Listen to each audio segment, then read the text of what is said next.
Summary 3. Beachhead. A sword in Algiers. Eisenhower's uncertainty regarding Operation Torch was shared by all soldiers involved, who relied solely on their immediate perception of the chaotic battlefield. The conflict between American and Vichy French forces lasted just over 3 days, November 8th through 10th, 1942, and involved a range of sporadic skirmishes and major firefights. This period was marred by poor communication and contrasting perspectives on the war, turning battlefields into unplanned situations resembling street brawls.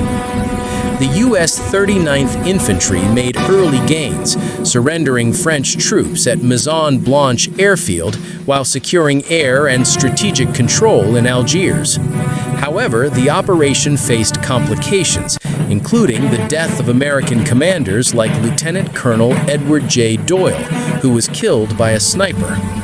Allied forces captured key airfields and engaged in a series of skirmishes against a frail Vichy French defense, noting that Admiral Darlan, in command of Vichy forces, had limited control over the broader region.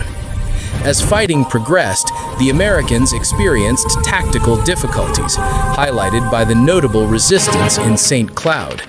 With over 30,000 Allied troops confronting a relatively smaller Vichy force, American commanders like Terry Allen had to make tough decisions regarding civilian safety and military strategy, opting to bypass St. Cloud after fierce resistance. By November 10th, American forces closed in on Oran, enduring setbacks yet managing to encircle the city. Following tenacious resistance and house-to-house combat, the French finally surrendered in Oran, thus allowing the Allies to capture the city. In the Moroccan coastal city of Casablanca, the American... Summary 4. Pushing East. 4. Pushing East. We live in tragic hours. Key events leading to the conflict in Tunisia. On November 8, 1942, the American Consul General in Tunis, Hooker Doolittle, warned Vichy Admiral Esteva of an impending Allied assault. By November 9th, the German Luftwaffe fighters began landing in Tunisia, initiating a German military presence that would lead to conflict with Anglo-American forces. Hitler deemed the defense of North Africa crucial for preventing the loss of Italian and Axis influences in the Mediterranean. The German response. German reinforcements, including paratroopers and panzer divisions, quickly arrived in Tunisia following the Allied invasion.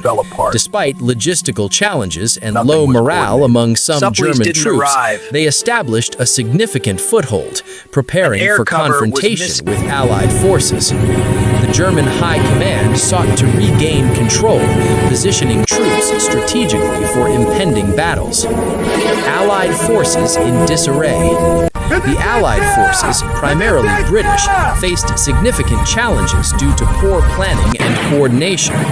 American and British troops had entered North Africa expecting swift victories, but quickly encountered various setbacks, including insufficient logistics and ineffective air cover. Intelligence underestimations of German troop strength further complicated their efforts. Early engagements and setbacks. Initial attacks by Allied forces were marked by confusion and inadequate support. Operations at Medjez-el-Bab saw fierce fighting, often leading to heavy casualties and frustrating defeats. Communication failures and mismanagement led to significant American losses, including during a poorly planned counterattack against fortified German positions. A shift in momentum. Amid challenges and losses, the front lines fluctuated.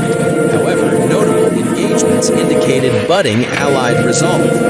Troops captured certain key positions, such as Béja, and initially found success, but an inability to capitalize on these victories due to disjointed operations stymied further advances. The changing nature of warfare. Disillusionment grew within the ranks about the efficacy of American tank tactics against the formidable Germans. The introduction of new German tanks